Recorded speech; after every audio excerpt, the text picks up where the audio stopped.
Hello, good evening everyone. कैसे हैं आप सब? Hello ma'am, hello Sunita ji. Happy Diwali. Post happy Diwali. Happy Bhaiya Dooj. Hope आप सबकी हाँ। दिवाली बहुत अच्छी रही होगी। आज का भैया दूज आप लोगों ने मनाया होगा। अब हम जैसे तो दूर बैठे हैं, वो ऑनलाइन बात करके काम चला लेते हैं। वो सबका त्योहार, सबके सारे त्योहार बहुत अच्छे गए होंगे। सबने अपने पूरे रिचुअल्स खूब मन से किए होंगे। माँ लक्ष्मी की कृपा सबके ऊपर खूब बरसी होगी। पोटली सबने बनाई होगी अपनी। धन अब लक्ष्मी मैम धन जिनके पोटली। जैसे वर्जित अवस्था में चले गए तो क्या वो देव दिवाली के टाइम बना सकते हैं ना? हाँ, बिल्कुल बना सकते हैं। क्योंकि मेरा शुद्धि था तो फिर मैं नहीं कर पाई, तो मैं देव दिवाली पे ही करूंगी। अच्छा, देव दिवाली का नहीं तो जैसे पुष्य नक्षत्र आता है, हमारा सबसे बेस्ट नक्षत्र माना जाता है, उस टाइम पे कर सकते हैं। और भी बीच में बहुत से ऑस्पिशियस टाइम्स ऐसे आते हैं हमारे, उस पे भी हम लोग कर हम्म, सकते हैं। उस पे चलिए। करूंगी। हाँ, उस पे बहुत सारी चीज, बहुत सारे टाइमिंग बीच बीच में आते रहते हैं हमारे, है ना? उसमें भी हम लोग कर सकते हैं चीजें। मैम तो लक्ष्मी यंत्र और विष्णु यंत्र जो जो होते हैं वो तो सिर्फ दिवाली की रात में बना सकते हैं कि वैसे पुष्प नक्षत्र ये सब में भी बना सकते हैं? ये पुष्य नक्षत्र में बना सकते हैं। पुष्य नक्षत्र किस चीज का है? हमारा इसी चीज के लिए तो है ना? और बाकी ये जो अ, क्या बोलते हैं इनको, विष्णु यंत्र वगैरह तो आप उसपे भी बना सकते हैं ना, जब हमारा ये थर्सडे को पड़ता है। पुष्य नक्षत्र जब थर्सडे को पड़ता है, जब उस दिन भी बना अच्छा। सकते हैं। क्योंकि विष्णु जी का दिन होता है वो हमारा। अभी देवठनी गैस आएगी उस दिन भी तो आप कर सकते हैं ना, वो भी देवठनी गैस भी विष्णु जी के लिए होती है। हाँ, वो विष्णु विष्णु जी की जी की सबको होती है हाँ, उस वो दिन। क्योंकि विष्णु जी सो के उठेंगे उस दिन। बिल्कुल। हाँ, उसकी भी रिचुअल्स की पीडीएफ है, अगर किसी को चाहिए हो तो। उस दिन जो रिचुअल्स हम लोग कर सकते हैं। चलिए जी, तो आज का हम वेबिनार स्टार्ट करते हैं, जो कि है हमारा नक्षत्राज के ऊपर। जैसा कि आप सभी जानते हैं, एस्ट्रोलॉजिकली अगर हम चीजें सीखने जाएं, एस्ट्रोलॉजी को हम सीखें, तो बहुत ही डीप है एस्ट्रोलॉजी। उसको सीखना बहुत ही मैं कहती हूँ पहले 1 डेढ़ साल तो सीखने में लगता है, फिर हम उसकी प्रैक्टिस करते हैं। बहुत सारे चार्ट से हमें निकलना पड़ता है, और तब हमें जाके चीजें समझ में आती है कि एस्ट्रोलॉजी में क्या क्या करना पड़ता है। लेकिन एस्ट्रोलॉजी का ही एक पार्ट है नक्षत्र। नक्षत्र क्या है ना, कि पहले नहीं होती थी राशियां वगैरह। पहले सबसे पहले शुरू में नक्षत्रों से ही चीजें देखी जाती थी। राशियां तो बहुत बाद में आई हैं। तो नक्षत्र इसीलिए इंपॉर्टेंट है ज्यादा। अगर नक्षत्र से समझ में आ गई चीजें, हमें कैसे करना है, कौन सा नक्षत्र हमारे में तरतीब में, तो अभी उसकी सब चीजों की हम बात करेंगे। ठीक है, तो स्टार्ट करते हैं। सबका बहुत बहुत स्वागत है आज के इस वेबिनार में। ये है हमारे संतोष मैम, सभी जानते हैं। नमस्कार जी। हम as a mother, as a हमारे गुरु, सभी कुछ यूनिवर्स ने हमें दिया है इनको, ताकि हम इनकी ब्लेसिंग ले सकें। Thank you ma'am, thank you always being with us, हमेशा हमारे साथ अपना आशीर्वाद बनाए रखने के लिए। थैंक यू नीतू जी। और नीतू जी खुद जो है ना वैदिक न्यूमरोलॉजी के माहिर हैं, रेकी ग्रैंड मास्टर और टैरो कार्ड रीडर, और बहुत सारी हमारी जितनी भी मॉडलिटी हैं 40 45 उन सब में माहिर हैं। तो ये हमारा आज कस्तूरी डिवाइन का है। कस्तूरी डिवाइन का मतलब है कि हम नो अबाउट योर सेल्फ। आज हम अपने नक्षत्रों के द्वारा अपने बारे में जानना चाहते हैं। नक्षत्र देखिए, वैदिक शास्त्र अगर हम कहें कि एस्ट्रोलॉजी से भी डीप नॉलेज है नक्षत्रों की नॉलेज। नक्षत्र क्यों हो? क्योंकि एक वैदिक, अगर हम राशियों की बात करें, एक राशि के अंदर 2.5 2.25 नक्षत्र होते हैं। क्योंकि 360 डिग्री का आकाश है। 360 डिग्री में अगर 12 से बांटेंगे तो हमारी 12 राशियां आ जाएंगी। लेकिन 27 नक्षत्र हैं। चंद्रमा जिस जिस नक्षत्र में से गुजरता है, कहते हैं रोहिणी, ये 27 नक्षत्र है। वो जब चंद्रमा एक एक नक्षत्र में से होता है तो 13.33 डिग्री का एक नक्षत्र होता है। एक नक्षत्र के 4 पाद होते हैं। अब उस 13 को 4 से आप डिवाइड करोगे तो 3 पॉइंट कुछ होता है एक नक्षत्र का एक चरण। उसको हम पाद भी कहते हैं, पद भी कहते हैं। उसके पद 4 पद होते हैं। तो इतना डिटेल में आप जाएंगे तो इतने डिटेल में आपको पता चल जाएगा कि एक नक्षत्र का हमारा जो जन्म है किस नक्षत्र में हुआ है, और उसके बाद भी नक्षत्र के किस चरण में हुआ है, वो चरण भी बहुत इंपॉर्टेंट है। हमारा कई बार क्या होता है, राशि हमने कहा कि मेरी मेष राशि है, बहुत अच्छी राशि है, लेकिन मेरा नक्षत्र बहुत अच्छी राशि के साथ अगर मेरा नक्षत्र अपोजिट डायरेक्शन का हो गया, नक्षत्र मेरा अशुभ नक्षत्र हो गया, तो फिर मुश्किल ये हो जाएगी कि आपके जो पॉजिटिव चीजें होनी थी वो पॉजिटिव ना हो के नक्षत्रों का प्रभाव आपके ऊपर पड़ जाएगा। तो राशि के साथ साथ अगर हम नक्षत्र और नक्षत्र में भी उसके चरण के बारे में अगर हम जान लेते हैं तो एक तरह से हमारी ज्योतिष विद्या जो है ना फलित हो जाती। देखिए भृगु साहित्य भी, भृगु से भी हम जानते हैं, केपी एस्ट्रोलॉजी से भी जानते हैं। नक्षत्रों का हमारा जो है वैसे तो वेदों में है, लेकिन सत्ताचार्य प्रणाली, उन्होंने सत्ताचार्य प्रणाली जो है वो नक्षत्रों पर आधारित है। कई तरह की ज्योतिष की विद्याएं हैं, ज्योतिष सिखाने के बहुत सारी प्रणालियां हैं, तो उसमें सत्ताचार्य प्रणाली जो है वो नक्षत्रों के ऊपर ही पूरी की पूरी डिपेंड है। नक्षत्र हमारे 27 है, 27 नक्षत्र में बहुत उनके अपने खुद के लॉर्ड हैं, उनके अपने स्वामी हैं, उनके अपने पेड़ पौधे हैं, उनके अपने पशु पक्षी हैं, उनके अपने, और हर एक चीज के अपने गुण अवगुण हैं। तो आपका कौन सा नक्षत्र है, कौन सा चरण है, कौन सा पाद है, फर्स्ट है, सेकंड है, थर्ड है, फोर्थ है, उसके ऊपर भी आपके जीवन के असर, आप कौन सा व्यवसाय करेंगे, आपकी हेल्थ कैसी होगी, आपका वैवाहिक जीवन कैसा होगा, आपके अंदर क्या बाधाएं आएंगी। और इस नक्षत्र के कोर्स में हम बताएंगे कि एक नक्षत्र के पॉजिटिव, उसके फ्रेंडली नक्षत्र कौन से होते हैं और उनके शुभ अशुभ नक्षत्र कौन से होते हैं, शुभ नक्षत्र, अशुभ नक्षत्र, मित्र नक्षत्र और उनके फेवरेबल नक्षत्र। किस तरह से एक नक्षत्र को हम के चिन्ह, उनके चिन्ह भी होते हैं। जब आकाश तारामंडल में देखते हैं तो जब हम पूरा विवरण उसका देखते हैं तो उनमें आकृति बनी हुई होती है, उनको हम कहते हैं उनका चिन्ह कौन सा है, एक नक्षत्र का चिन्ह आकृति कौन सी है, उस आकृति के चीज को भी हम साथ में रख के, उसका पेड़ पौधा कौन सा है, उसका पशु पक्षी कौन सा है, उसका देवता कौन सा है और उसका ग्रह कौन, स्वामी कौन सा है, इन सारी चीजों को देखने के बाद ही कोई प्रेडिक्शन की जाती है। प्रेडिक्शन का मतलब है आपके क्या होने वाला है, क्या अच्छा है आपके लिए, क्या शुभ है क्या अशुभ है, उसके बारे में पता चल जाता है। तो ये हमें नक्षत्रों में भी कुछ नक्षत्र बहुत शुभ हैं, बहुत शुभ है, कुछ नक्षत्र ऐसे हैं जो कि इतने शुभ नहीं है।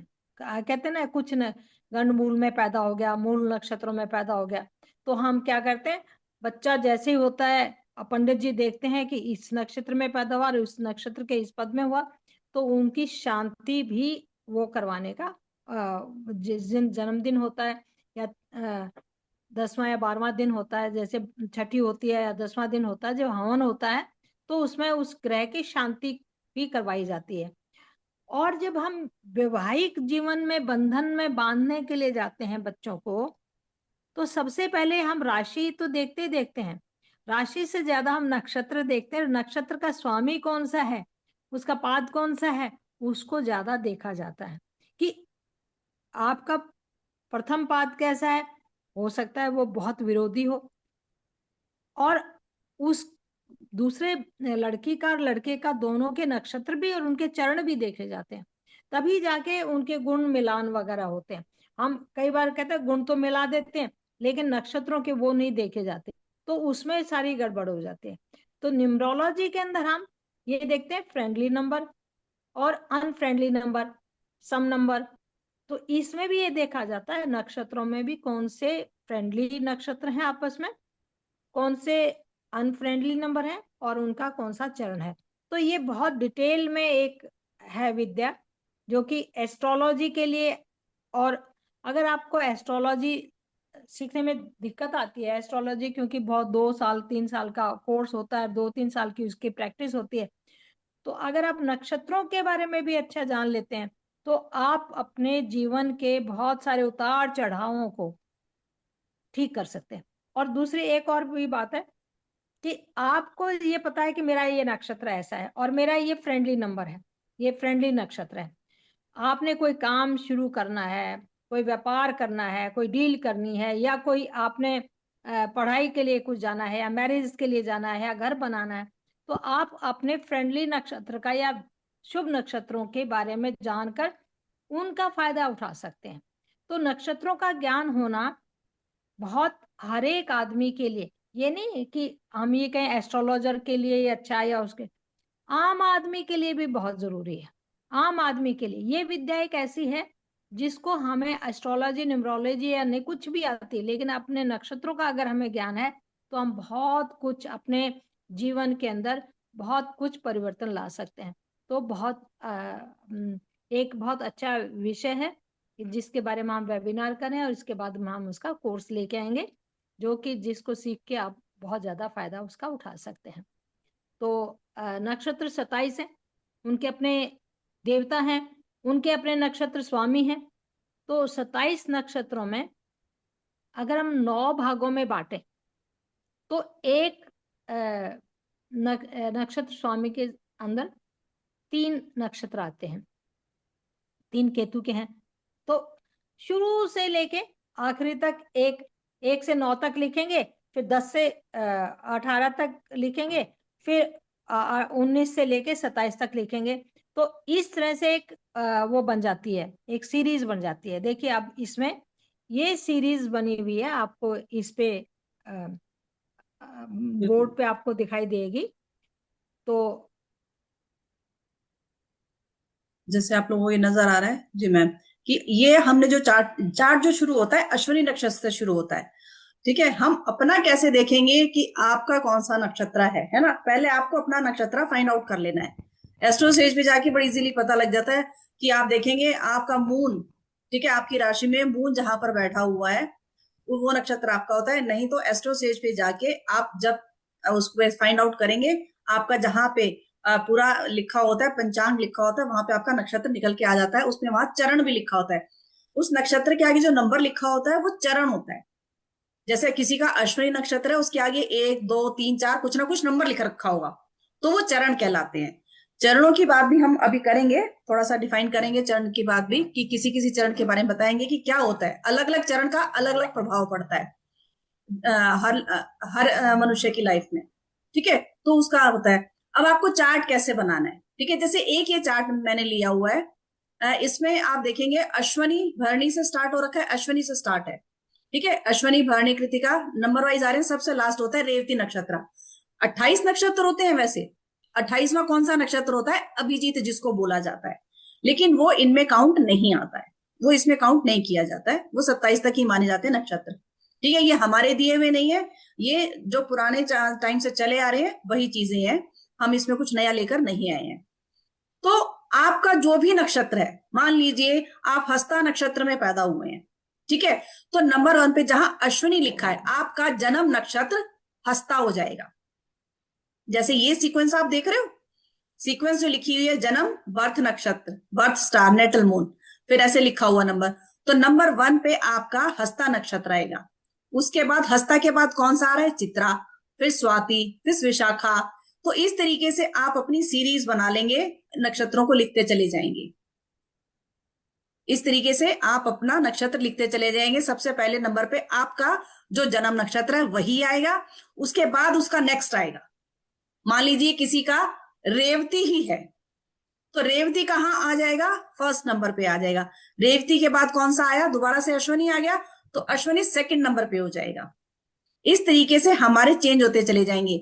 और इनके जो, जैसे मैम ने अभी बताया कि इन नक्षत्रास के लॉर्ड होते हैं, एज इट इज ये लॉर्ड भी यहां चले जाएंगे। रेवती नक्षत्र है तो रेवती का लॉर्ड कौन सा है? बुध, मरकरी। तो ऐसे ही आप अपना चार्ट पूरा बना सकते हैं। वो चार्ट आप बना लेंगे, फिर आपको पता लगेगा कि उसमें आपके लिए कौन से नक्षत्र आज अच्छे हैं, कौन से खराब हैं। हर किसी के लिए मतलब 3 श्रेणी ऐसी बनी होती है जो कि अच्छे नक्षत्रों की नहीं कहलाई जाती, जैसे तीसरा, 5वां और 7वां नक्षत्र। ये जो हर किसी का तीसरा, 5वां और 7वां नक्षत्र कोई ना कोई प्रॉब्लम देता है। अगर हमें पता लग जाए कि हमारे वो प्रॉब्लम वाले नक्षत्र का टाइम चल रहा है, तो हम उस टाइम पे कुछ ना कुछ रेमेडी करके, ठीक है, या कुछ ना कुछ प्रिकॉशंस लेके अपने कामों को टाल सकते हैं। इस तरीके से हम अपने जो हमारे फेवरेबल स्टार्स होंगे उनको यूज कर सकते हैं। वो कैसे करेंगे अभी इसी बात करते हैं। अभी मैम आपको थोड़ा चरणों के बारे में बताएंगी कि चरण से हम कैसे देख सकते हैं। जी मैम। देखिए, मान अश्विनी के बाद आता है दूसरा नंबर पे भरणी। अश्विनी ये एक राशि में 3 नक्षत्र आ जाते हैं एक राशि में, क्योंकि ना 12 3 सवा दो नक्षत्र वो आ जाते हैं कि एक क्योंकि एक राशि हुई 30 डिग्री की और एक हुआ नक्षत्र 13.33 डिग्री का, तो आप उसके करेंगे तो 2.25, किसी में 2.5, तो कई बार एक नक्षत्र के 4 पाद होते हैं, वो हो जाते हैं फिर 3 पॉइंट। आप 13 को 4 से करेंगे तो 3 चौक 12, 3 पॉइंट कितने डिग्री कुछ हो जाता है। तो मान लो मैं आज भरणी नक्षत्र के बारे में बताती हूँ। तो भरणी नक्षत्र जो है ना, हमने कहा था अश्विनी केतु से शुरू होता है, उसका स्वामी केतु होता है। और भरणी नक्षत्र जो है वो मेष राशि तो उसकी मेष ही होगी। मैंने बताया ना कि एक राशि के अंदर 2.25 नक्षत्र के करीब होते हैं, तो राशि तो भरणी की मेष ही होगी, लेकिन उसका जो है शुक्र, ग्रह स्वामी शुक्र हो जाएगा। अब मेष राशि की विशेषता क्या है? मेष राशि का जो की विशेषता होगी वो ये होगी कि मेष, आप शुक्र को आप देखेंगे, शुक्र किस चीज का है? हम कहने कि आपका शुक्र बहुत स्ट्रांग है, तो आप कहेंगे एक्टिंग में जाएंगे, चित्रकारी में जाएंगे, गायन में जाएंगे, अभिनय के क्षेत्र में जाएंगे, मनोरंजन में जाएंगे, फैशन डिजाइनिंग में जाएंगे, फोटोग्राफी में जाएंगे, एडिटिंग, वीडियो एडिटिंग के जाएंगे। यानी सौंदर्य से जितनी भी चीजें जुड़ी हुई हैं, शुक्र किसका है? सौंदर्य का देवता है। खेती बाड़ी, कला, विज्ञान, इसमें, या आप वकालत में भी जा सकते हैं। और दूसरा शुक्र है तो अपने परिवार से ज्यादा प्रेम करेगा। लेकिन इसमें एक ही बात होती है कि आप जो है कुछ आपका विवाह जो है ना थोड़ा सा 27 साल के बाद ही, ये कई बार हम यूं कहेंगे कि मैम ये तो हम कहते हैं ना मंगल दोष हो तो मांगलिक हो तो देर से शादी होती है, लेकिन अगर आपका भरणी नक्षत्र है तो भी आपकी शादी को थोड़ी सी देर से होगी, थोड़ी लेट मैरिज होगी। तो ये शुक्र होता है, ये आपने शुक्र जो है ना अपने फैमिली ओरिएंटेड पर्सन है, इनको कहेंगे फैमिली ओरिएंटेड पर्सन। ये अपने बड़े बूढ़ों का भी बहुत आदर करेंगे, अपने परिवार का बहुत ज्यादा ख्याल करेंगे। अगर इसका चरण पहला है, अब मैं चरण के ऊपर बात आती है, तो इसका चरण का स्वामी पहला सूर्य होगा। पहले चरण का स्वामी सूर्य होगा, यानी देखिए नक्षत्र तो वही है भरणी, लेकिन इसका जो फर्स्ट चरण है उसका सूर्य होगा। सूर्य क्या है? बड़ा ही डोमिनेटिंग पर्सन होता है। तो सूर्य में जो होता है वो उसकी मतलब बहुत उसकी पर्सनालिटी भी बहुत अच्छी होगी, उसकी एजुकेशन भी बहुत ज्यादा अच्छी होगी। वो एक बहुत अच्छा एजुकेशन का, एक तो अपने परिवार की शत्रुओं से रक्षा करने वाला होगा, क्योंकि सूर्य क्या करता है? प्रोटेक्शन का काम होता है। तो एक तो इसका काम ये होगा, एक अध्यात्म में, एक तो उसकी आध्यात्मिक होगी। शुक्र थोड़ा लग्जरी पूर्वक है, तो सूर्य जो है वो थोड़ा सा एक इंडिपेंडेंट टाइप का आदमी है। सूर्य के गुण उसमें ज्यादा आ जाएंगे। सूर्य के गुण आने से ज्यादा वो अध्यात्म में जाएगा और अपने जो है एक प्रोटेक्टिव मोड में रहता है। प्रोटेक्टिव मोड मतलब अपने घर की रक्षा करने वाला। लेकिन अगर दूसरा चरण आ जाएगा उसका, किसी का दूसरा चरण है, तो उसका स्वामी हो जाएगा बुध। अब देखिए हर एक चरण का भी अलग अलग स्वामी हो गया। बुध हो गया तो बुद्ध का मतलब हो गया बुद्धि। बुद्धि का स्वामी क्या होगा? अब बुद्धि से हम लगाते हैं गणेश जी भगवान को। गणेश भगवान का क्या होगा कि भाई वो खूब खाने पीने वाला, और जैसे सूर्य वाला बहुत एक्टिव होगा, तो बुध वाला इतना नॉन एक्टिव होगा, इतना मतलब फिजिकल एक्सरसाइज नहीं करेगा। तो क्या होगा कि उसका पेट भी मोटा हो जाएगा, थोड़ा सा डेयरिंग नहीं रहेगा, आके थोड़ा सा डरपोक टाइप का हो जाएगा, ठीक है। और थोड़ा सा चतुर भी हो जाएगा, क्योंकि बुध से बुद्धि होती है। ज्ञानी हो जाएगा, धार्मिक चीजों के ऊपर वो ज्यादा वो करेगा। तीसरा चरण उसका आ जाता है, उसका स्वामी फिर शुक्र है। तो शुक्र फिर वही शुक्र, इसमें कई बार शुक्र के भी पॉजिटिव और नेगेटिव होते हैं।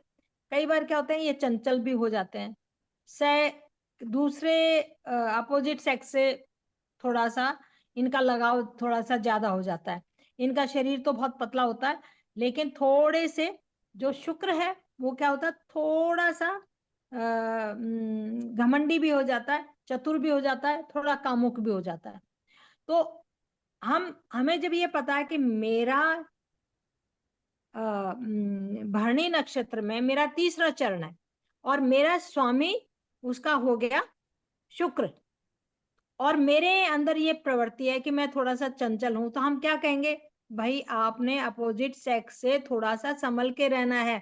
आपने अपनी चंचल प्रवृत्ति को जो है ना त्यागना पड़ेगा, कामुक नहीं होना है, आपको क्या क्या चीजें अवॉइड करनी पड़ेंगी। इतना सब पता होने के बाद हमारे को क्या होता है, हमारे को एक ये बेनिफिट मिल जाता है कि हम क्या करें क्या नहीं करें।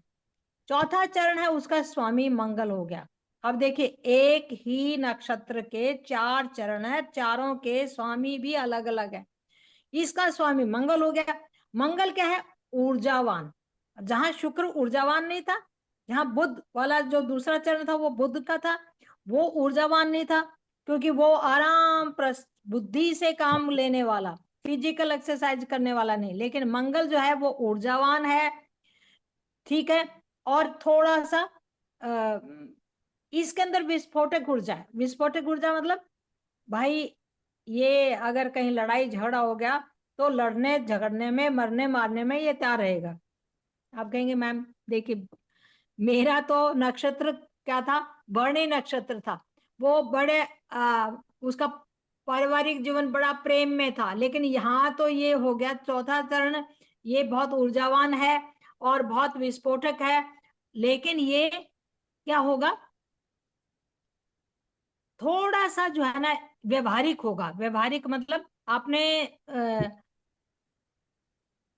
अपने व्यवहार को सद्भावना के साथ, मतलब विस्फोटक तो होगा, गुस्सा तो आएगा, लेकिन किसी के साथ ये गलत काम करने की कोशिश नहीं करेगा। सद्व्यवहारिक। सद्व्यवहारिक मतलब सबके साथ अच्छा व्यवहार करने वाला होगा, ठीक है। तो इस तरह से गुण धर्म हम चरण के हिसाब से जान सकते हैं। अब एक ही चीज में, एक ही राशि, मेष राशि से शुरू किया था हमने। मेष राशि का अश्वनी था, अश्वनी के साथ हमने भरणी भी लिया, वो भी मेष राशि का है।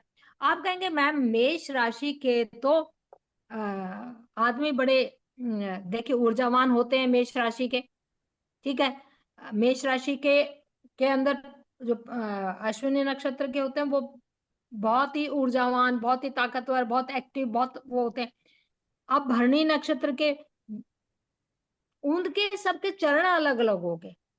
तो व्हाट इज मोर इम्पोर्टेंट, आपकी राशि देखी आपने, राशि के साथ नक्षत्र देखा, नक्षत्र के साथ आपने चरण देखा है, पाद देखा जिसको हम कहते हैं, उससे एकदम ही चीजें पलट जाती हैं। और इनके जो स्वामी है वो भी अलग अलग हो जाते हैं। तो हमने हमारा जो यहाँ नक्षत्र का वेबिनार लाने का या नक्षत्रों के बारे में कोर्स लाने का यही कारण है कि आप समझ सके। इसके अंदर कतई भी आपको नवामांश, दशमांश, छठी दृष्टि, दूसरी दृष्टि, तीसरी दृष्टि देखने की कतई जरूरत नहीं है। आपने देख लिया आपका नक्षत्र कौन सा है, नक्षत्र का कौन सा चरण है, कौन सा पाद है, और उसके साथ उसका स्वामी कौन सा है, और एक नक्षत्र के साथ उसका फ्रेंडली नक्षत्र कौन सा है, अनफ्रेंडली नंबर कौन सा है। तो ये सब जानकारी एक विशेष महत्व रखती है, और उस विशेष महत्व का फायदा आप बिना किसी लंबे चौड़े कोर्स किए बगैर इसको आप कर सकते हैं। जी, अब मैं एक बार बड़ा एक और नक्षत्र है जिसके बारे में थोड़ा सा मैं बता देती हूँ। वो तो हमने मेष राशि का बताया था। अब मैं आपको थर्ड राशि है मिथुन राशि। मिथुन राशि वृषभ राशि, सेकंड राशि वृषभ राशि है, थर्ड राशि मिथुन राशि है। तो वृषभ का जो है ना वो भी शुक्र से संबंधित होते हैं, और मिथुन हमेशा बुध से संबंधित होते हैं इनके। लेकिन अगर उसका हम मृगशिरा, पांचवा जो नक्षत्र है वो मृगशिरा, मृगशिरा मतलब मृग के सिर वाला। अच्छा, हमने कहा कुछ बताया था कि आकृतियां होती हैं हर एक नक्षत्र की, हर एक नक्षत्र का अपना आकृति होती है। तो अगर हम मृगशिरा देखेंगे तो उसके ऊपर एक मृग के सिर जैसा जो है ना एक आकृति बनी होती है। उस आकृति का बहुत बड़ा यूज है, बहुत बड़ा यूज है। आप उस आकृति की कोई चीज अपने साथ रखते हैं, उस आकृति की फोटो अपने साथ रखते हैं, उस आकृति के चिन्ह को अपने साथ कैरी करते हैं, तो उसका भी बहुत ज्यादा बेनिफिट होता है। तो मृगशिरा में जो है वृषभ राशि भी आती है, और मिथुन राशि में भी मृगशिरा आती है। इसका देवता चंद्र होता है और नक्षत्र स्वामी इसका मंगल होता है। तो मृगशिरा के जो है ये इसके ऊपर मंगल का प्रभाव होता है। और मंगल क्या होते हैं, मंगल वाले साहसी होते हैं, बड़े दृढ़ होते हैं, दृढ़ उसमें अब चतुर होते हैं, चंचल होते हैं, और पढ़ाई के अंदर, क्योंकि इनके अंदर जो है ना मैंने बताया इनकी जो मिथुन राशि का क्या है स्वामी, वैसे तो बुध होता है, ठीक है, लेकिन यहाँ इस मृगशिरा नक्षत्र का स्वामी मंगल है। तो आप मंगल होंगे तो बहुत एक्टिव होंगे और बहुत ज्यादा अपने एक आज्ञाकारी होंगे, क्योंकि मंगल जो है हमेशा बहुत ही एक आज्ञाकारी बच्चा। और आप गुण देखेंगे ना, हनुमान जी के गुण देखेंगे तो बहुत ज्यादा उनको नॉलेज थी, बहुत बल बुद्धि विद्या। हम कई बार जब प्रार्थना करते हैं, बल बुद्धि विद्या देहि हर्षो कलेश विकार, तो बल भी था, बुद्धि भी थी, और विद्या, गुणवान बहुत ज्यादा थे। जब हम गुणों की वो करते हैं तो ये बहुत आज्ञाकारी होते हैं, बहुत जो है ना इनका जीवन, इनके ऊपर लोग बहुत अच्छे से विश्वास कर सकते हैं। विश्वास क्यों कर सकते हैं कि हमने जब कहा ना, भगवान श्री राम जब हनुमान पे इतना विश्वास करते थे, तो हम मृगशिरा वाले जो है ना ये इनके ऊपर हम अच्छे से। अब हम कहेंगे आपको कौन सा दोस्त बनाना है, कौन सी राशि का, कौन से नक्षत्र का। अगर मान लो आपका सम राशि या मित्र राशि का नक्षत्र मृगशिरा आ गई, तो आपको कितना होगा कि वो बुद्धिमान भी होगा, आज्ञाकारी भी होगा, आपके विश्वास पात्र भी होगा। तो वो धोखा नहीं, अगर कोई उसके साथ उनके साथ धोखा भी करता है तो फिर वो उसको सबक सिखाने में वो कसर भी नहीं छोड़ता। तो इस तरह से इनकी हम इनका जो पारिवारिक जीवन है उसके बारे में भी पढ़ेंगे कि उनका पारिवारिक जीवन कैसा है, उनकी एजुकेशन कौन सी है, उनके लिए कौन सा व्यवसाय ज्यादा अच्छा है। एक एक चीज जैसे हम कहते हैं ना, 1 नंबर वाला, 2 नंबर वाला, 3 नंबर वाला का व्यवसाय कौन सा अच्छा है, उनका पारिवारिक जीवन कैसा है, तो इनके बारे में भी हम पढ़ेंगे। तो मैं चरण के बारे में बता रही थी, इसका मृगशिरा का जो प्रथम चरण है उसका स्वामी सूर्य है। अब आप देखेंगे सूर्य है तो कैसा होगा, थोड़ा सा बहुत रूटीन वाला होगा, बहुत एनर्जी वाला होगा, बहुत, लेकिन थोड़ा सा एरोगेंट भी होगा। क्यों कि सूर्य का पाया है कि वो सब उसको फॉलो करते हैं, वो किसी को फॉलो नहीं करता। तो उसमें देखिए थोड़ी सी सूर्य में थोड़ी सी इगोइस्टिक तो हो ही जाते हैं। इनका दाम्पत्य जीवन साधारण ही होता है, क्योंकि सूर्य जो है ना, सूर्य का तेज हर एक आदमी सहन नहीं कर पाता है। सूर्य का जब स्टोरी अगर हम पढ़ते हैं तो क्यों सूर्य की पत्नी जो है सहन नहीं कर पाई थी उनका तेज, तो उन्होंने छाया को जो है ना अपना रूप दे के और सूर्य के पास भेजा था, तो जिससे हम कहते हैं शनि ग्रह की उत्पत्ति हुई थी ना। जी मैम। हाँ, शनि ग्रह की उत्पत्ति हुई थी। तो दूसरे चरण का स्वामी उनका बुध है। बुध और इसका नवांश कन्या है। तो ये बुध जो है वो गणना मतलब बुद्धि, मतलब फिर वही एजुकेशन, वही दुबला पतला साहसी, कम साहसी होगा। जैसे पहले चरण का आदमी सूर्य बहुत साहसी होगा, तो दूसरे चरण का कम साहसी होगा। ठीक है। तीसरा चरण होगा उसका स्वामी शुक्र होगा। अब शुक्र क्या होता है कि शुक्र तो फिर वही उस जो है थोड़ा सा विपरीत, मतलब आप ये कहेंगे कि बहुत उसके अंदर आकर्षण होगा, चंचल होगा, इतना अट्रैक्टिव होगा कि अब एक ही राशि के अंदर, एक ही नक्षत्र के अंदर, एक ही राशि के अंदर 2.5 नक्षत्र हो गए, एक ही नक्षत्र के 4 चरण हो गए, चारों के अलग अलग स्वामी हो गए। अलग अलग स्वामी होने से उनके गुण धर्म भी अलग अलग हो गए। तो चरण बहुत इंपॉर्टेंट है, बहुत इंपॉर्टेंट है। तो आप देखेंगे 27 इंटू 4 तो कितने हो गए। इनके बारे में हम अगले अपने कोर्स में लाने जा रहे हैं। चौथा चरण मैंने बताया मंगल का है, और मंगल जो है फिर वही क्रियाशील सेनापति के रूप में बहुत अच्छा जो है ना रिसर्चर होगा, बहुत बुद्धिमान होगा, और बहुत अच्छा परामर्शदाता होगा। बहुत अच्छी किसी का निर्णय वो महत्वपूर्ण लेने हैं तो वो महत्वपूर्ण निर्णय भी वो साथ में लेगा। तो इस तरह से हम नक्षत्रों के बारे में, नक्षत्रों के चरण के बारे में जानेंगे, और इनके फिर स्वामी के साथ साथ हम ये देखेंगे कि इनके पेड़ पौधे कौन से हैं। अगर हमें कोई परेशानी आ जाती है तो हम किसकी पूजा करें, कौन सा पेड़ पौधा लगाएं, कौन सा पशु पक्षी है जिसकी सेवा करके हम अपने, मान लो कोई हम अच्छे नक्षत्र में पैदा नहीं हुए। अब आद्रा नक्षत्र है, आद्रा नक्षत्र का स्वामी तो राहु है। अब राहु जो है ना क्या चीजें दे देता है, इतना शुभ में नहीं माना जाता।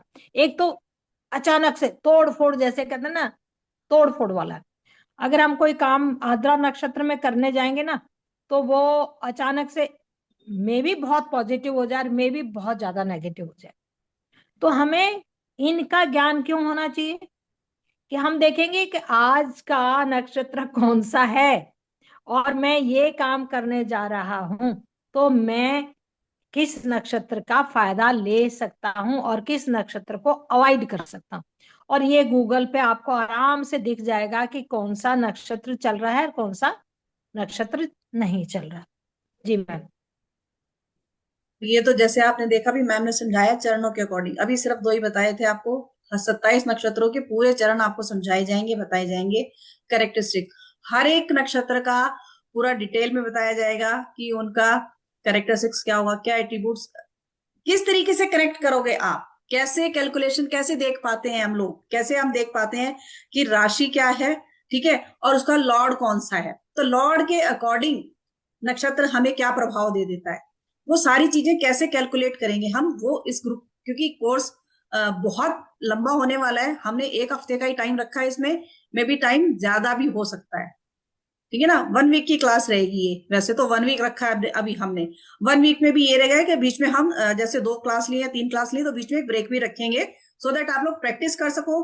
कोई आपका डाउट है, कई बार होता है ना कि आज हमने क्लास की 2 दिन लगातार कर ली, लेकिन आप उसको दोबारा से देख नहीं पाए, प्रैक्टिस नहीं कर पाए, तो थोड़ा मुश्किल हो जाता है। आप 1 दिन का छुट्टी, आपको 1 दिन का गैप बीच में दिया जाएगा 2 या 3 क्लासेस के बाद, ताकि आप लोग उसको देख सको समझ सको, कोई क्वेरी है उसको अच्छे से अपने डाउट्स को क्लियर कर सको। ठीक है, चलिए मैं पहले कोर्स की ही बात कर लेती हूँ, मैं फिर आगे आपको बताऊंगी हमारे नक्षत्रों के बारे में और चीजें।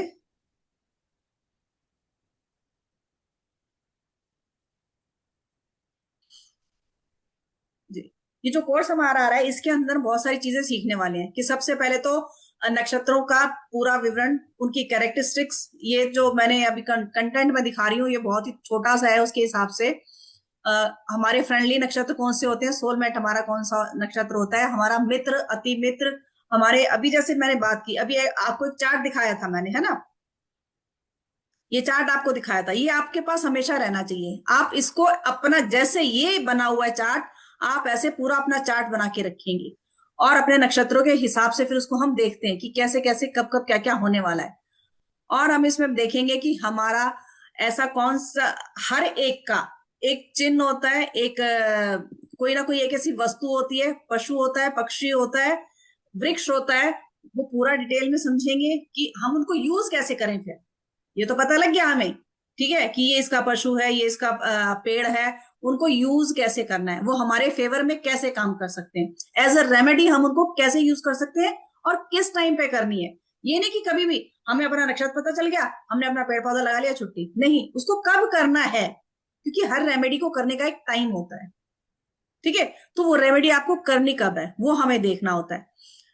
आप मैरिज करने जा रहे हैं, आपको बिजनेस स्टार्ट करने जा रहे हैं, आप कोई नया काम करने जा रहे हैं, ठीक, कुछ भी करने जा रहे हैं, तो आप नक्षत्रों को जब देखेंगे आपको कुछ और देखने की जरूरत ही नहीं पड़ती है, हमेशा हम उसको देख के कर सकते हैं। तो कोर्स हमारे, मैंने ड्यूरेशन बताई आपको 7 दिन की रहने वाली है, ये ज्यादा भी हो सकता है क्योंकि बहुत डिटेल में जाने वाला है। और इसका एनर्जी एक्सचेंज हमने वैसे जब वेबिनार किया था पिछला तो हमने उस टाइम पे ही रखा था, लेकिन मैम ने बोला कि नहीं अभी दिवाली चल रही है तो दिवाली का ऑफर सबके लिए रखो, तो अभी भी इसकी जो एनर्जी एक्सचेंज है वो 3100 ही है। ठीक है, और कल से ही ये कोर्स स्टार्ट हो रहा है। कल इवनिंग का टाइम रहेगा 8 PM का, 1 घंटे की कल से क्लास। मैम, कल से या 25 से? वैसे तो मैम कल से ही करने वाले थे, बट ठीक है हम 25 से करेंगे, चलिए। अच्छा ठीक है ठीक है ठीक है ठीक है, हाँ नहीं याद आ गया मुझे, आपने बताया था काम है, 25 से करेंगे हम, परसों से 25 से। ठीक है, 25 अक्टूबर से हमारा कोर्स स्टार्ट होने जा रहा है। टाइमिंग इसका 8 PM रहने वाला है। ठीक है, और ये पेमेंट डिटेल है, आप पेटीएम, जीपे जो भी करना चाहते हैं वो इस पे कर सकते हैं, गूगल पे से भी कर सकते हैं, बैंक डिटेल भी दी हुई है, आप किसी भी तरीके मोड से पेमेंट कर सकते हैं। और स्क्रीनशॉट हमारे इन दोनों नंबर से किसी भी नंबर पे स्क्रीनशॉट भेज दीजिए पेमेंट करने के बाद, सो दैट हमें कंफर्म हो जाए कि पेमेंट किसकी तरफ से आई है। ठीक है जी, तो ये तो कोर्स के बारे में हो गया। मैंने बताया कि 1 हफ्ते का है, लेकिन 1 हफ्ते का नहीं है, ज्यादा रहने वाला है, काफी डिटेल में जाने वाला है। ठीक है, अब हम बात करते हैं, जैसे बात की कि आपका जो पहला नक्षत्र जिसमें आप पैदा हुए वो जन्म नक्षत्र होता है, वो आपका कोई भी हो सकता है। ठीक है, उसको हम कैसे देखते हैं, पहला नक्षत्र जन्म का जो भी होता है आपका, वो आपकी लाइफ की चीजों को बताता है कि वो नक्षत्र आपके लिए कैसा रहने वाला है। जैसे मैम ने अभी बताया कि आर्द्रा नक्षत्र अच्छा नहीं होता क्योंकि उसका लॉर्ड कौन है, राहु। इसी तरीके से हम देखेंगे कि आपके जन्म नक्षत्र का स्वामी कौन है, किसके हिसाब से वो नक्षत्र अच्छा है नहीं है, कैसे पता लगेगा। पहला नक्षत्र हमेशा जन्म नक्षत्र होता है। सेकंड नक्षत्र हमारा होता है संपत। संपत मतलब हमारी प्रॉपर्टी, हमारी वेल्थ, प्रॉस्पेरिटी, संपत्ति। संपत्ति मतलब संपत्ति, और संपत्ति यही नहीं सिर्फ धन हमारा, हमारी प्रॉपर्टी नहीं, आप अपनी संपत्ति किसको मानते हो। हमारे बच्चे भी तो हमारी संपत्ति होते हैं ना, हमारा, हम उसको अपने, हम कहते हैं ना कि मेरा तो सबसे बड़ा धन मेरा बच्चा है। तो जिस चीज को भी आप, अपने काम को आप अपना धन मानते हो, किस चीज को आप मानते हो, संपत्ति आपका वो संपत्ति तारा सेकंड नंबर का होता है। तीसरा मैंने भी आपको बताया था, तीसरा, पांचवा और सातवां तारा होता है जो कि अच्छे नहीं होते आपके चार्ट के अकॉर्डिंग, जब आप अपना चार्ट पूरा बना लेते हैं तो तीसरा तारा विपत तारा कहलाता है। कोई भी अचानक घटना, कोई भी एक्सीडेंट, मतलब कुछ भी मिस हैपनिंग, कुछ भी हम कह देते हैं ना कि इतना बड़ा एक्सीडेंट हो गया मेरा, या मेरे घर में कुछ ऐसी चीज कुछ खराब हो गया, मैं तो बहुत अच्छा, मेरा काम 99.9% पक्का हो गया था, लेकिन एन वक्त पे मेरा एक्सीडेंट हो गया, या मतलब कुछ ऐसी घटना हो गई, अड़चन आ गई, कोई कुछ भी ऑब्स्टेकल आ गया। कुछ भी हो सकता है मतलब। ठीक है, तो तीसरा तारा, आपका जो भी तीसरा तारा होगा, उस तारे के वक्त पे आपको अपना कोई भी ऑस्पिशियस काम नहीं करना होता है, चाहे वो कुछ भी करने जा रहे हो आप। ठीक है, चौथा तारा आता है हमारा क्षेम तारा। क्षेम मतलब पहले जैसे टाइम में पूछा जाता, कुशल क्षेम, कुशल क्षेम आपका मेंटल, आपका फिजिकल हेल्थ, उसको बताता है। ठीक है, अगर विपत के टाइम पे ये तारे का टाइम चल रहा होगा, जो आपका ये तारा है, तो आपका कुछ ना कुछ मेंटली या फिजिकली हेल्थ में इश्यू आ रहा होगा। इस टाइम पे ये तारा हमें बताता है कि आपकी वेलबिंग कैसी है, आपकी मेंटल और फिजिकल हेल्थ का क्या रहने वाला है। फिर 5वां नंबर आता है हमारा प्रतिहारी, अगेन वही ऑब्स्टेकल्स और फेलियर देने वाला, आपका काम बनेगा ही नहीं, कुछ ना कुछ प्रॉब्लम आएगी ही आएगी। नेक्स्ट आ गया साधक। छठा तारा होता है साधक, साधना, किसी भी चीज की साधना। साधना मतलब सिर्फ ये नहीं कि आपको भगवान की पाठ पूजा करके या आप किसी चीज को, आप किसी मंत्र को साधना चाहते हो, ऑब्वियसली वो तो कर ही सकते हो, लेकिन आप अपने काम को भी साधना, भाई मुझे मेरे इस काम में 100% वो चाहिए, एक्यूरेसी चाहिए, जो भी चाहिए, सक्सेस चाहिए। ठीक है, मुझे कोई अचीवमेंट चाहिए, कुछ मुझे अचीव करना है, कोई गोल मैंने रखा हुआ है, तो इस तारे में अपनी उस काम को शुरू कीजिए। जो भी आप काम करना चाहते हैं, आपको सक्सेस मिलेगी ही मिलेगी। नेक्स्ट हमारा आता है वध तारा। वध तारा अगेन बहुत ही खराब तारा माना जाता है, कुछ भी मिसहैपनिंग, कोई बीमारी, बड़ी बीमारी ऐसी जो कि बहुत ही, जैसे हम बोलते हैं कि जब हमारा महादशा, अंतरदशा या प्रतंदशा 4-8 की चल रही होती है, तो क्या बोलते हैं हम कि कोई ना कोई ऐसी डिजीज होने का चांसेस होता है जो कि हील होना मुश्किल होती है, तो वध तारा भी सेम ऐसे देता है। तो करना क्या होता है, हमें उस टाइम पे अपने प्रिकॉशंस रखने होते हैं, ध्यान रखना होता है हमें कि, या बहुत सा मैं बताने लगी तो मुझे और डिटेल में निकलता जाएगा हम अपनी राशि के अकॉर्डिंग भी, अपने लॉर्ड के अकॉर्डिंग भी देखते हैं चीजों को कि इनका लॉर्ड कौन सा है, तो क्या होगा, क्या हो सकता है, और उसमें हम रेमेडी क्या कर सकते हैं अपने लॉर्ड के अकॉर्डिंग, जो हमारा 7वां वध तारा आएगा। नेक्स्ट आता है हमारा मित्र तारा। मित्र तारा आपका जो होगा, ठीक है, वो आपके फेवर में भी होगा, लेकिन आपका कभी भी अगेंस्ट नहीं जाएगा आपके, वो हमेशा एक सपोर्टिव सिस्टम जिसको हम बोलते हैं ना, कि हाँ आप हो तो आपके साथ में एक खड़ा हुआ है। जैसे हम एग्जाम्पल ध्यान नहीं आ रहा मुझे, मैं भूल गई, मतलब आपके, अगर ये आपका तारा 8वां तारा, आपके उससे जब आप काउंट करोगे 8वें तारे में जो जो भी नक्षत्र आ रहे हैं, जो भी तारे आ रहे हैं, वो आपके मित्र तारे में आएंगे, मतलब वो आपको नुकसान भी नहीं पहुंचाएंगे और आपको फेवरेबल नहीं भी होंगे तो नुकसान भी नहीं पहुंचाएंगे, कहीं ना कहीं आपका थोड़ा सा हेल्प जरूर करेंगे। लेकिन लास्ट जो तारा होता है आपका, मान लीजिए जो फर्स्ट तारा है, फर्स्ट से पिछले वाला 27वां नक्षत्र जिसको हम बोलते हैं 9, 18, 27, तो जो 27वां नक्षत्र होता है वो आपकी अति मित्र की श्रेणी में आता है। कहते हैं ना, आपके लिए जान दे देने वाला। अगर उस नक्षत्र का पर्सन आपका बहुत कोई फ्रेंड है, आपके घर में कोई पर्सन है, ठीक है, आपका स्पाउस है, तो वो आपके लिए जान देने के लिए भी तैयार रहेगा, सिचुएशन आने पर हमेशा आपके लिए रेडी है। उसको हम एज अ रेमेडी कैसे यूज करेंगे, जब वो तारे का समय आएगा उसको हम एज अ रेमेडी कैसे यूज करेंगे, ये हम सीखेंगे क्लास के अंदर। और ये नहीं होता है कि अति मित्र तारा की जो भी रेमेडी है या जो भी हम चीज यूज करेंगे उसको आप हर वक्त यूज करते रहेंगे, नहीं, उसको हम कब यूज करेंगे, जब बहुत ही कुछ ऐसा टाइम आ गया कि अब तो मुझे करना ही करना पड़ेगा। ये नहीं हर वक्त उसको एज ई रैंडमली उठा के कभी भी यूज कर लिया। उसकी रेमेडीज को, उसकी चीजों को, जिसको भी हम बात करेंगे कि कैसे इस्तेमाल करना है हमें, वो रेमेडीज कैसे करनी है। ठीक है जी, तो ये एक चार्ट आपका पूरा बन जाता है। आप ये चार्ट बना के रखेंगे, आपको अपना नक्षत्र पता है, हम कल से स्टार्ट करेंगे, जैसे धीरे धीरे चीजें चलती चली जाएंगी, हम करते चले जाएंगे चीजों को और डिटेल में समझेंगे कि कैसे यूज करना है। मेन चीज जो है प्रिडिक्शन आपको आनी चाहिए कि तारा देखते आप बता दो कि वो पर्सन का कैरेक्टरिस्टिक्स कैसा होगा, क्या होने वाला है, या उसकी अब तारा उसका कौन सा चल रहा है, अब नेक्स्ट कौन सा आने वाला है, तो उसके लिए ऑस्पिशियस है कि नहीं है, क्या गड़बड़ हो सकती है कुछ, और उसकी लाइफ में कुछ खराब आने की चीजें की चांसेस तो नहीं है। वो आपके पास कोई पर्सन आए कि मुझे ये काम स्टार्ट करना है, आप उसका तारा देखो, बताओ। आप पूरे अब जैसे डेली का आता है न्यूज़पेपर्स वगैरह में, आप देखते हो पंचांग आता है, डेली की प्रिडिक्शंस जो आती हैं वो कैसे आती हैं, वो इन्हीं के हिसाब से आती हैं। ठीक है, तो आप डेली प्रिडिक्शन भी कर सकते हो किसी पर्सन के लिए। जी मैम। जैसे मैम ने बताया कि ये मित्र हो गए और ये, अच्छा अब मैं बता देती हूँ। जैसे मैंने भरणी नक्षत्र के बारे में बताया था, ठीक है, इनका देवता तो यमराज है। इनका जो हम फायदा ले सकते हैं वो है, इनका जो पौधा है वो है आंवला। आंवले का क्या है, अगर आपको मान लो ब्लड की कमी है या आप थके थके रहते हैं तो आंवले का यूज कर सकते हैं, आंवले का पेड़ लगा सकते हैं, आंवले की पूजा कर सकते हैं। यानी आंवला खाना आपके लिए बहुत, जब भी आपको थकान महसूस हो या आपको कहीं ब्लड रिलेटेड कोई परेशानी हो तो आप आंवले का यूज करेंगे। सबसे बेहतर जो चीज होगी वो आपके लिए आंवला होगी।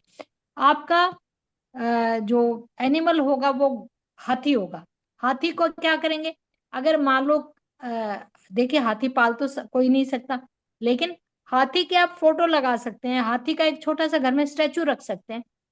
हाथी आपको कहीं दिखाई दे तो उसको केले दे सकते हैं, उसको कुछ और चीज खिला सकते हैं, ठीक है। और आपका बर्ड क्या है, जब भी आपको लगे कि मुझे, मैं लो फील कर रहा हूं या मुझे क्या करना चाहिए, तो आप बर्ड्स में कौवा, कौवा जो है आपको कहीं मिले तो उसको आप कौवे को फीड कर सकते हैं, कौवे को दाना दे सकते हैं, पनीर खिला सकते हैं, कौवे को खीर खिला सकते हैं। कौवे जैसे हम पितृपक्ष में खीर खिलाते हैं ना कौवों को, दही दे सकते हैं। इस ढंग से आप उनकी इन चीजों से फायदा उठा सकते हैं। हमने कहा ना उपाय भी बताएंगे, उपाय में मैंने फिर यही बताया। दूसरा मैंने आपको बताया था मृगशिरा। मृगशिरा जो है उसके लिए पेड़ होता है, खैर का पेड़, पेड़ भी होते हैं, खैर का पेड़ लगा भी सकते हैं। देखिए 27 नक्षत्रों के 27 पेड़ है, 27 नक्षत्रों के 27 पेड़ है, और 27 ही मंदिर है। आपको मैं बताऊं, साउथ की तरफ है 27 मंदिर हैं, सभी नक्षत्रों का एक एक मंदिर है, और इनके अपने पेड़ है। और दूसरा इसका जो एनिमल है वो मृगशिरा का सर्प है। और पूजा जो हम उसकी करते हैं चंद्रमा और या मंगल की। तो आप इस ढंग से चंद्रमा की पूजा, चंद्रमा के अंदर मेडिटेशन कर सकते हैं, ठीक है। और मंगल से हनुमान की उपासना आप दिन में कर सकते हैं। तो इस तरह से हम इन चीजों के फायदा उठा के हम काम कर सकते हैं। मैंने एक बताया था कि आद्रा नक्षत्र, आद्रा नक्षत्र थोड़ा सा जो है ना, थोड़ा सा हम क्या कहते हैं, ये राहु से संबंधित है। तो उसके लिए हम शिव की उपासना जितनी ज्यादा करेंगे ना, रुद्र है, इसका राहु है, तो हम कुत्ते को फीड कर सकते हैं, कुत्ता पाल सकते हैं, ठीक है। तो इस ढंग से हम एक किसी न किसी चीज से बेनिफिट उठा सकते हैं।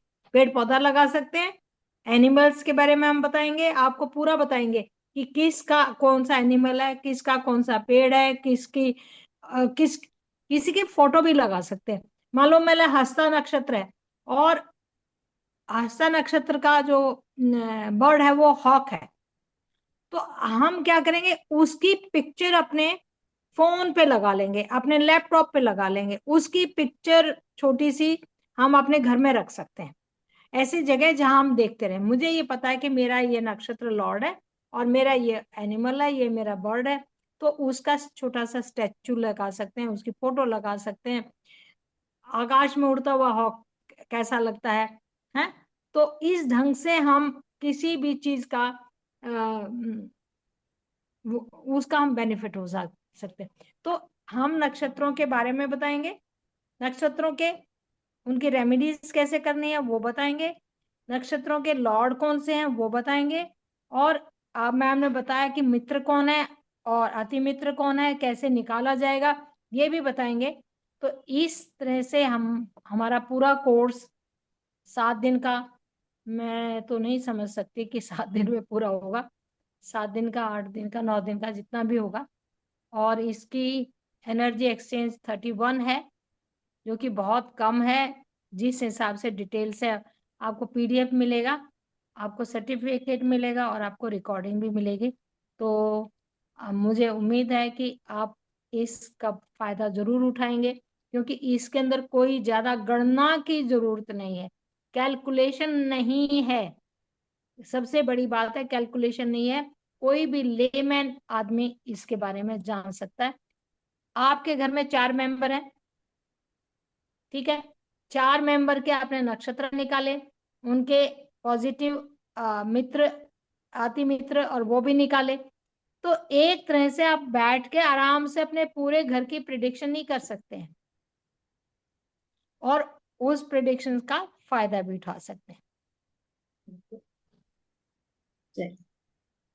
चलिए जी, तो जाते जाते मैं एक चीज और बता दूं आप लोगों को। जैसे कि अभी सुनीता जी ने पूछा था कि वो यंत्रा नहीं बना पाए, तो देव दिवाली बना सकते हैं, बिल्कुल कर सकते हैं। अगर आपने जैसे रेमेडीज हम लोगों ने बताई थी, मेरे पेट ग्रुप में भी मैंने बहुत सारी रेमेडीज डाली थी।